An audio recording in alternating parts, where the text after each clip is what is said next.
Federal health officials are still trying to determine the source of a multi-state outbreak of cyclospora infections, likely linked to shredded iceberg lettuce.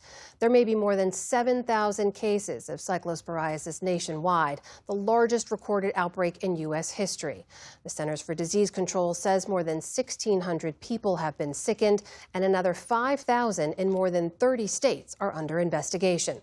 Our William Brangham has more on the latest.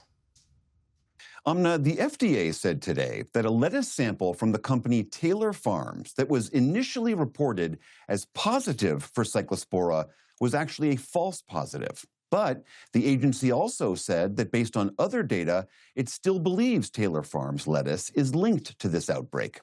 Some of that lettuce ended up at Taco Bell restaurants. It is all prompting more questions and adding to the confusion for the public. So as we often do when things are confusing in the public health world, we turn to Katelyn Jetelina. She's adjunct professor at the Yale School of Public Health and the author of the Substack column, Your Local Epidemiologist. Katelyn, great to have you back. Help us understand the strange back and forth that's going on here.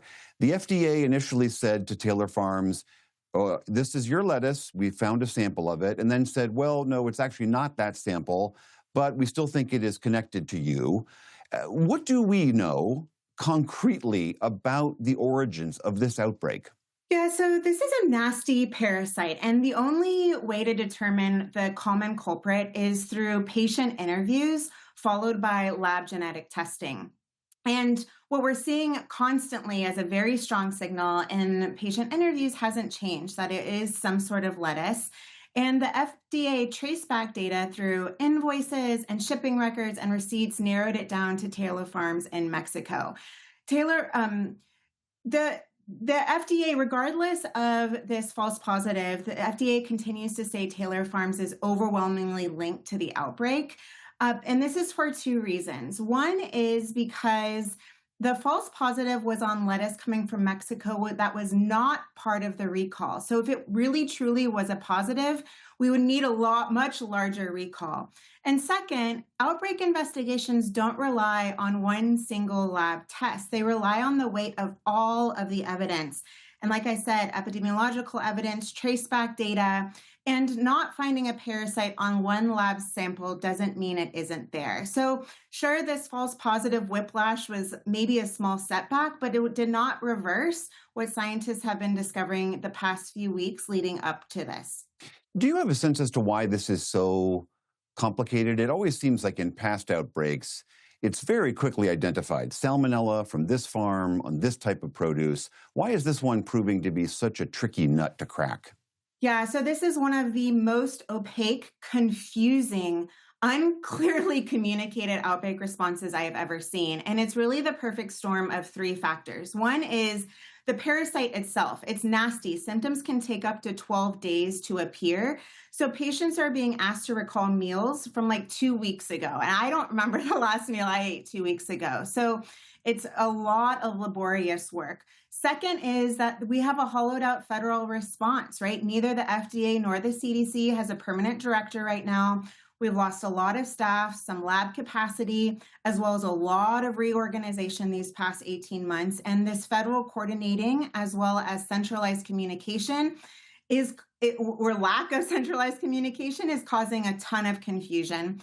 And then the third factor we can't ignore is that this is a private company, Taylor Farms, linked to the outbreak, really muddling a lot of waters with its PR approach. So put together, many of us on this outside are putting these pieces together like a puzzle and trying to read between the lines.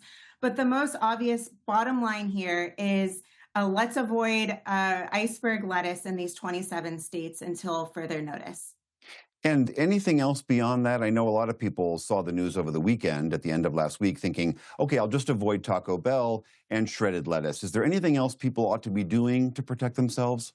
Yeah, so distribution networks are complex and suppliers don't just serve one fast food chain. So this is not just Taco Bell. This may be grocery stores and food services, operations in bulk. And we don't actually know exactly what is recalled. We actually have to decode it ourselves because Taylor Farms supplied a very confusing recall notice. So the safe thing right now is to avoid iceberg lettuce altogether in these 27 states. That's the safest thing to do. If you're high risk, like a pregnant woman or 65 and older or immunocompromised, if you're especially in Michigan or some of these high case states, I would do extra caution with any produce that has hard to wash crevices like raspberries. A third sort of thing you can do is farmers markets or local farmers often sidestep these complex bagged lettuce supply chains, which is a partial fix and not risk-free, but it's something that you can do. This all ends when this contaminated product is out of the supply chain, and that's going to take time. Katelyn, Jetelina, always great to hear from you. Thank you so much for being here. Yeah, thank you for having me.